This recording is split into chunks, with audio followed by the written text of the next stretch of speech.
ప్రకాష్ రెడ్డి గారు చెప్పండి. అట్లాంటి ఏం తెలుసు సార్ ఇది? రైట్. ప్రకాష్ రెడ్డి గారు చెప్పండి, కాంగ్రెస్ పార్టీకి మంచి విజయమేనా ఇది? అలాగే బీఆర్ఎస్ వాళ్ళు కూడా సరే మాకు కూడా పర్వాలేదు బాగానే గెలిచాంలే అని వాళ్ళు సంతోషపడుతున్నారు. ఎడిదిరిగి మీకు ఒకందుకు కరీంనగర్ నిలబెట్టుకుని తెచ్చుకోగలిగినందుకు అభినందించాల్సిందే, నిజామాబాద్లో మెజార్టీ వచ్చినందుకు అభినందించాలి. కానీ ఓవరాల్గా చూసినప్పుడు కాస్త 8 మంది పార్లమెంట్ సభ్యులు ఉన్నటువంటి మీ పార్టీకి ఈ స్థాయిలో ఇంత తక్కువ రావటం కాస్త నిరాశ కలిగించిందా? సార్ మిత్రులిద్దరికీ మీకు నమస్కారం సార్.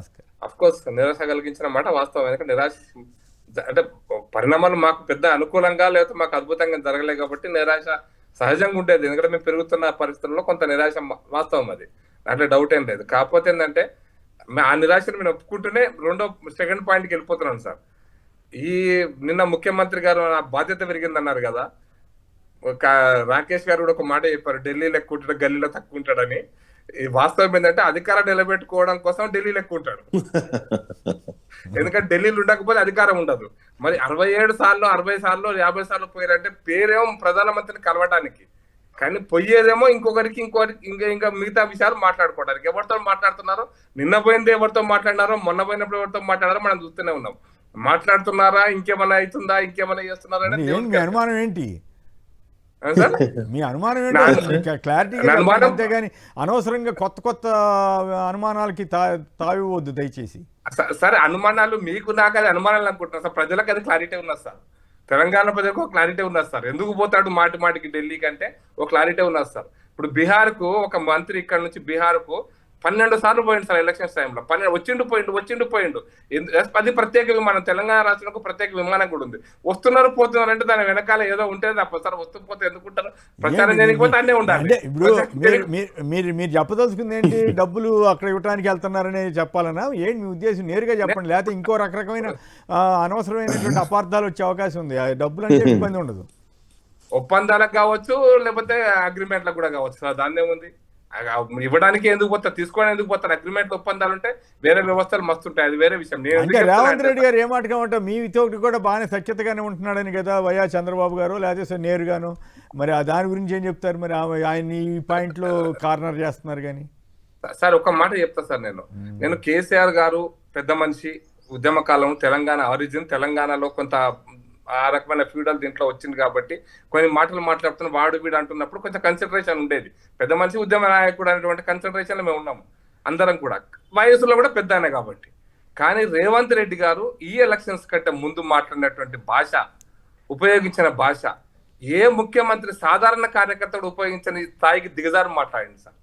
అంటే తెలంగాణలో ఇంటి పేరుతో పిలవడం అంటే బూతు భాష సార్. అది కల్వకుంట్ల కిషన్ రావు అనే భాషను మాట్లాడము, లేదా ఇద్దరు మహిళలు కలిసి ఉంటే బీఆర్ఎస్ బీజేపీ ఒక్కటే అని ఇద్దరు చిన్న పాపలు కలిసిన దాన్ని పోల్చటము, ఇటువంటి ఇదొకటే కాదు సార్. ముస్లింల గురించి మాట్లాడినటువంటి తీరు కావచ్చు.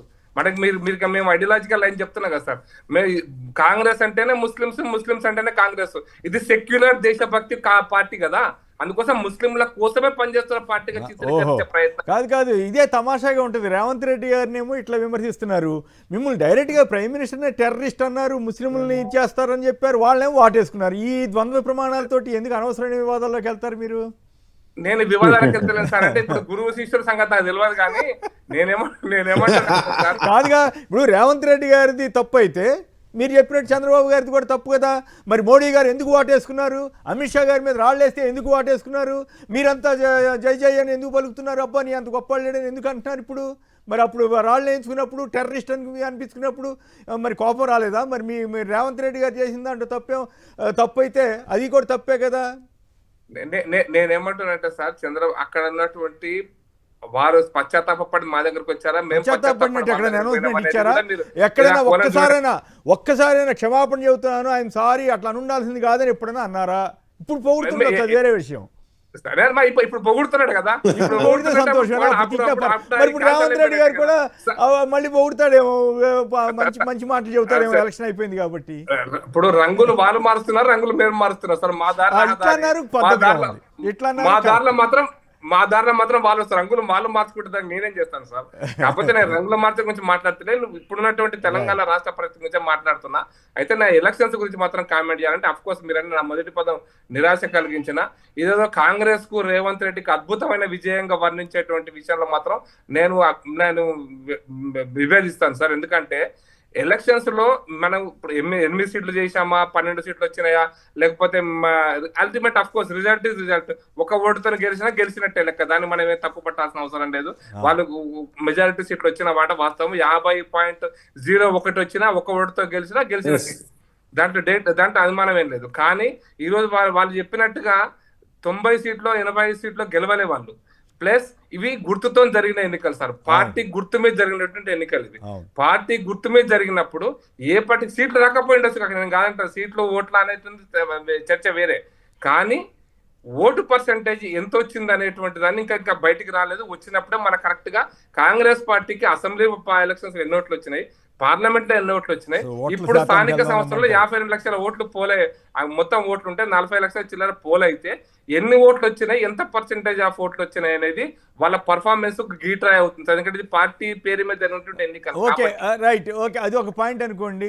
అయితే మీ పార్టీలో బండి సంజయ్ గారు, ధర్మపురి అరవిందే బాగా పెర్ఫామ్ చేయగలిగారా, మిగతా వాళ్ళు చేయలేకపోయారా? అంటే మిగతా చేయలేకపోతే స్థానిక పరిస్థితి కూడా కారణం అవుతుంది సార్. ఇప్పుడు బండి సంజయ్ గారు కరీంనగర్ లో, మిగతా బండి సంజయ్ గారు అద్భుతమైన విజయం. ఎందుకంటే మొదటిసారిగా తెలంగాణ రాష్ట్రం ఏర్పడ్డాక ఎన్నుకోబడబోతున్నటువంటి మేయర్, బీజేపీ మేయర్ కరీంనగర్ లో. నాకు తెలిసి 81లో మీరు సీనియర్ జర్నలిస్ట్ గా నేను విన్నా, నేను వారిని కలవడం చూడకూడదు. ఎన్ఎస్ఎన్ రెడ్డి గారు మా విశాఖపట్నం మేయర్ ఉండే, ఆయన కూడా హంగు దాంట్లో వచ్చినప్పుడు ఆయన మేయర్ అయినాడు. తర్వాత మేము టీడీపీ పొత్తుతోటి వరంగల్ మేయర్ గెలిచాము తప్పిస్తే ఇప్పటిదాకా మేము తెలంగాణ రాష్ట్రంలోనూ ఉమ్మడి ఆంధ్రప్రదేశ్ లో మేము మేయర్ గెలిచిన దాఖలాలు ఏం లేవు. స్వతంత్రంగా మొదటిసారి మేయర్ గెలుస్తున్నాం. ఒకసారి గెలిచినట్టున్నారు కదా బీజేపీ, నిజామాబాద్ లో ఒకసారి ఎప్పుడైనా గెలిచారా? సార్ నల్లగొండ గెలిచాను సార్. అది కూడా నల్లగొండలో కూడా ఏంటంటే సార్ చెక్కిలం శ్రీనివాసరావు వర్గం సపరేట్ గా గెలిస్తే వాళ్ళు మాకు మద్దతు ఇస్తే మేము మున్సిపల్ చైర్మన్ అయినాం.